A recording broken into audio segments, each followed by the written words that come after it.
Hey guys, what's up? So in this quick video, I'm going to show you how you can get this personality test filter on Instagram. So this is the filter.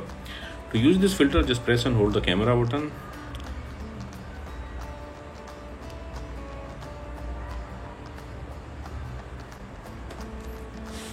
Okay, so this is the filter. To get this filter on Instagram, what you have to do, just visit the creator profile. Farajos is the creator of this effect. You can follow him to unlock all his filter to your Instagram camera tray. He's having some awesome filter. So check in his filter gallery. He's having lots of filters. So check carefully.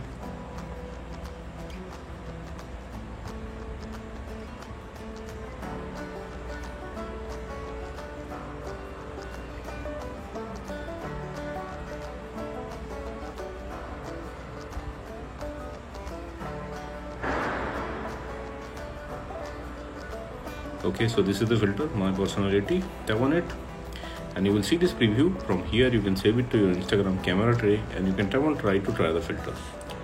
Okay, and suppose you are not getting the effect like this, then what you can do, visit this website. Link to this website I'll give you in the description box below. So here in this website you will see link to the filter. Just tap on the link and open it with Instagram. Okay, and likewise also you can get this effect on Instagram. So that's it guys, thanks for watching the video. See you in the next video.